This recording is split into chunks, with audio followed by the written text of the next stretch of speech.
Hey everybody, welcome back. Delta Flight Gaming here with some more God of War 1. So, last episode I was talking about Hades and the Underworld and kind of going through with some examples of, unfortunate souls who were punished.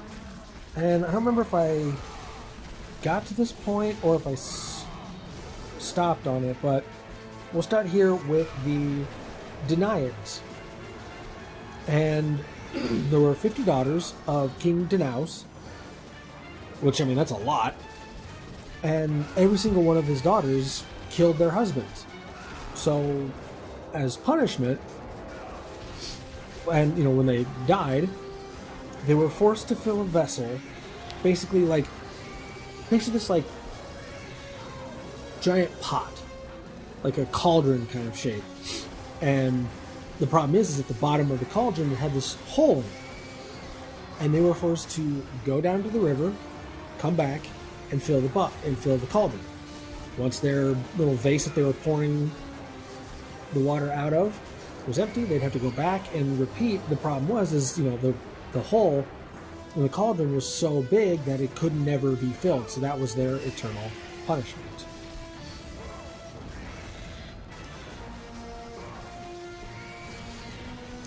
So, when it came to the underworld and it came to the funerals, there were the rituals. The purposes were mostly to help the dead reach the underworld, as well as kind of help the community and the family itself deal with the loss through some sort of ritualized remembrance. Which is similar to how you see a lot of the New Orleans, when you see those kind of funerals when they're walking down and they're celebrating because it's, they're trying to remember their loved ones. So, with the way that they have it set up for the, how they prepare the dead, is first, step one was through prosthesis. And typically it would be the women would prepare the dead by laying out the body, washing it, closing the eyes and mouth, and dressing it. You! I must get across! Release the lever! Extend the bridge! No! I won't let them get me. They won't get across. These monsters, they'll tear me apart. I'll tear you apart if you don't do it. All right. But what they would also, sometimes they would do is they would either place some sort of token, maybe a cake or a coin inside the mouth of the body to pay the ferryman, Karen, so they, his feed across the river Styx. And some of the family or the women and men that were preparing with it, they would do this sort of ritualistic grief, where men and women would shave their heads, they would tear their hair out, whip their bodies, scratch themselves, kind of mourning, look at the pain that this is causing me. Kind of step one. The second one, and this is kind of basically what you see now with a lot of the I was talking about the New Orleans, those kind of ritualistic dancing and festive kind of thing. The step two is called the ekphora, and that's the funeral process to the gravesite, where women would lament and sing dirges, so basically just songs, and men would raise their hands, up in mourning, kind of, feel bad, I'm sorry, he's gone, she's gone, that kind of thing. And then when they get to the gravesite, there's this big feast at the gravesite.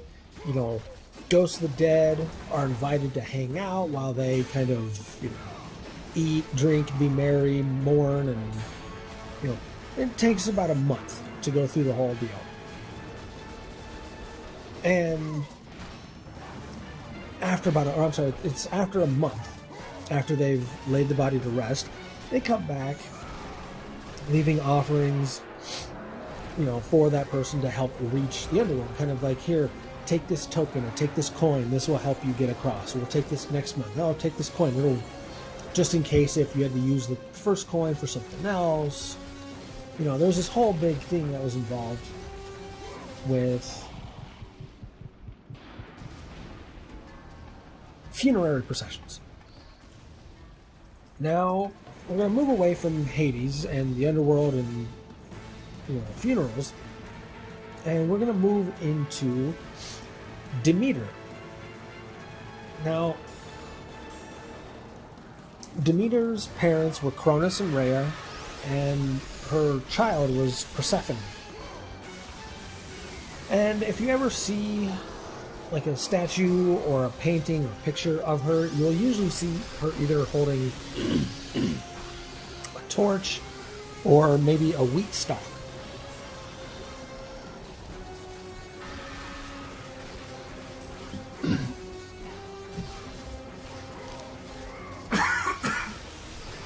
Sorry.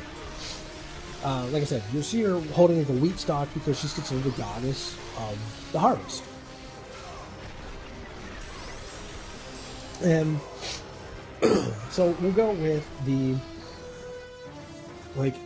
etymology of it. So Demeter, it can be derived into Mother Earth. So D-E, de, and then ge for Gaia, basically are very similar to each other in Greek pronunciations. Same thing with meter. So meter, M-E-T-E-R, and mater, M-A-T-E-R, which both closely represent mother. So, if you ever known anybody named Demetrius, that derives them to as devoted to Demeter. And cereal is derived from Ceres, C-E-R-E-S, which is the Roman version of Demeter.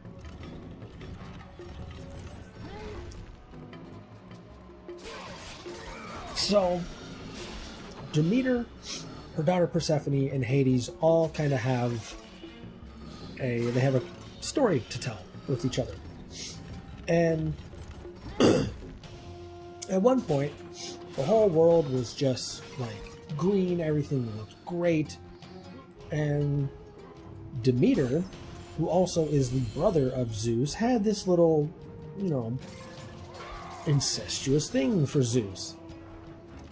And they hook up, get together, and end up, she gives birth to Persephone. And Demeter is what we would now know today as the helicopter parenting. And,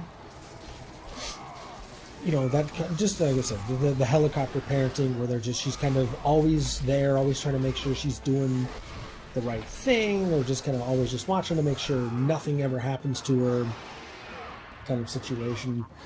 And it kind of, aggravates Persephone. So, Persephone is out in the fields just picking flowers, minding her own business, and Hades comes up from the underworld and sees her, and she kind of thinks, you know what? She's not bad. Why don't I just, take her down and be my bride? So, but normally, if you're a normal, noble gentleman, you would, court the woman, give her gifts, try and marry her, this, that, and the other. But, remember that Hades is, known as the Zeus of the underworld. So, what does he do? Grabs her, takes her down. Which, that doesn't sit too well. So, Demeter can't find her daughter, goes searching everywhere, and she just can't find her. So because of the fact that she can't find her, what she decides to do, because of the fact that she's been, neglecting her other duties, it starts to affect the world. And it starts to, like, the harvests stop growing, the earth kind of dries out, and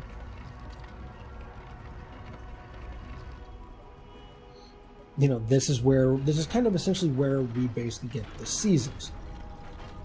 But before I go back into that, there was one point in time where Demeter, for in a lot of what a lot of the gods can, well, not a lot, but maybe a good number of the gods can do, is they can transform themselves, change themselves into some other kind of being or creature.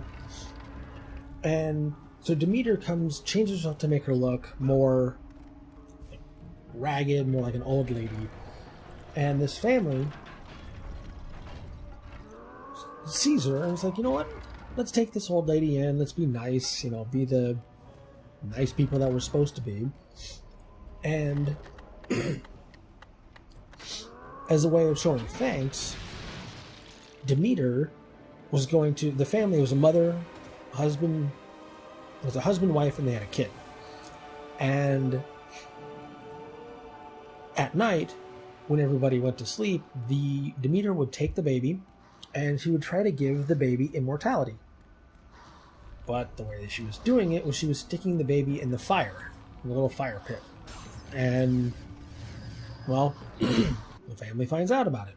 Lord Zeus. Kratos, you grow stronger as your journey continues. Man, he looks different from the God of War 1 to 2. In your quest, you will need my aid. I offer you the power of the greatest of all the gods, the father of Olympus. I offer you the power of Zeus. Take this weapon, Kratos. Take this power and use it to defeat your enemies. All right, Zeus Fury. So anyways, so the family finds out about it. I'm so sorry. I even have like a throat thing and a lozenge in it. I still can't stop that. Anyways, so when they found out about it, they get pissed. Demeter reveals herself, gets pissed off, and leaves before the child is able to be considered immortal. So what the family does as their way of like penance to be like, hey, look, we're really sorry about this, about what we did.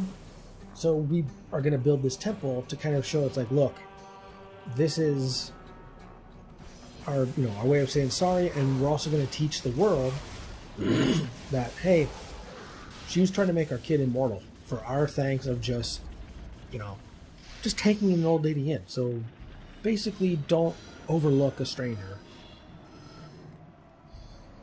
But while the fact that Demeter is looking all over the place, looking for Persephone, she's, like I said, she's starting to neglect her duties, which means that the crops are drying out, there's less rain, it's starting to get cooler and colder outside. And what she does is she goes into one of the temples and she just stays there. She refuses to come out until her daughter is found. And this is again showing more how it's colder, there's no crops growing, a lot of people are starting to freak out.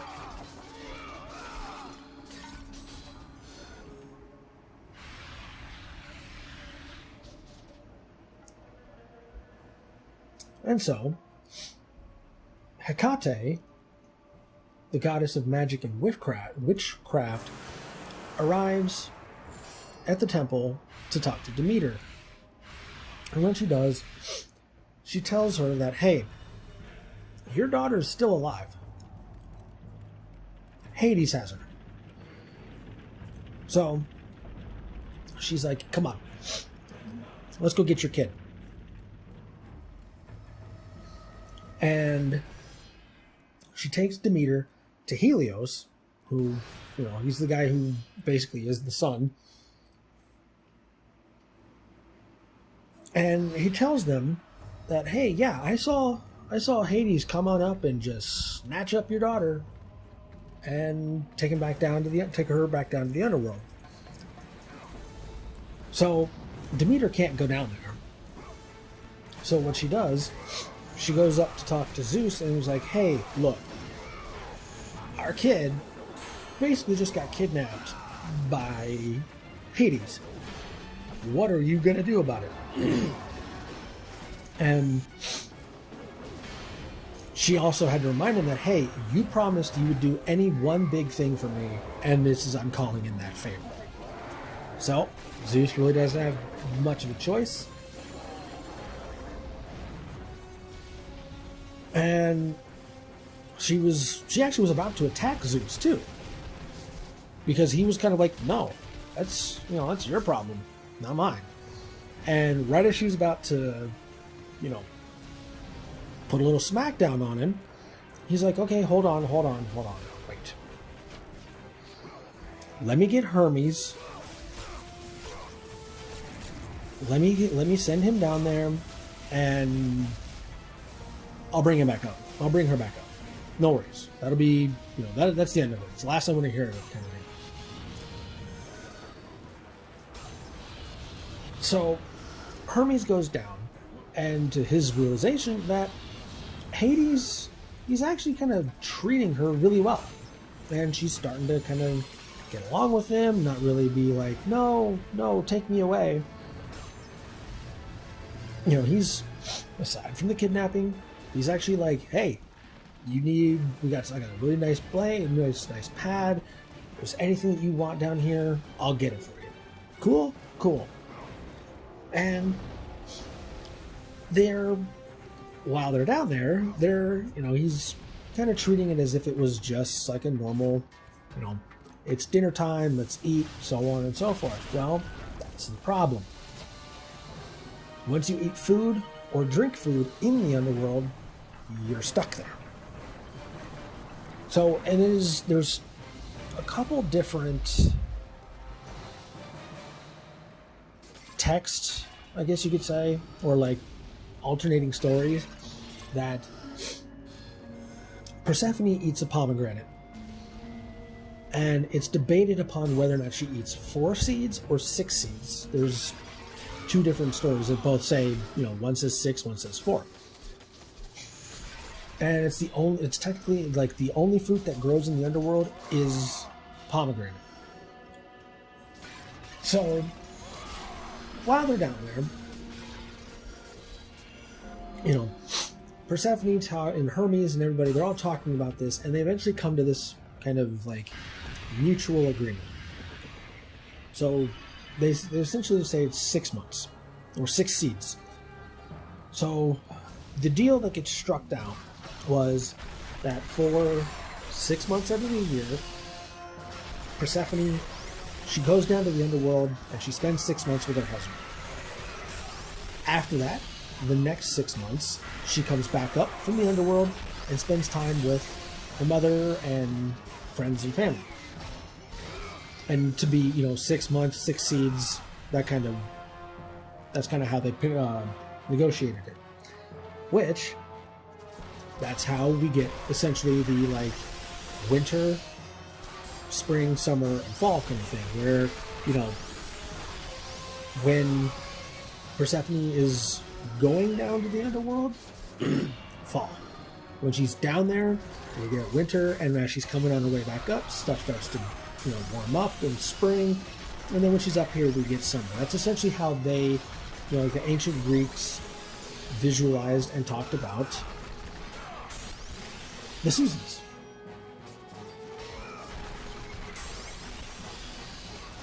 Now, there are some rituals, which I don't know if I'll be able to have too much time, because I kind of want to wrap this up here at the next save point. But yeah, I think actually I'm going to wrap it up. I'm going to find the nearest save point. There's got to be one around here somewhere. But I will keep going with the rituals of Demeter in the next episode. So, hang on.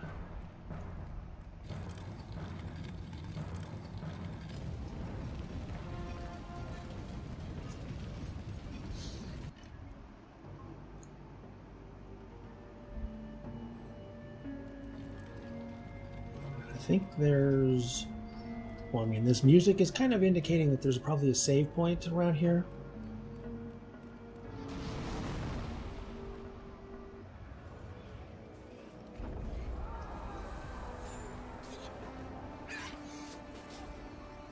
Oracle! Kratos! Praise Athena, you've arrived! Ah! No! Kratos! Kratos, find me! You must find me! Athens depends on it! Alright, well, that's a good spot. Oh, there we go, save point. Alright, so, hopefully you guys are enjoying these lectures and this gameplay as well. I would love it if you could like, share, comment, or subscribe. Really helps out the channel, and I will see you guys in the next video. You guys have a great day. See ya.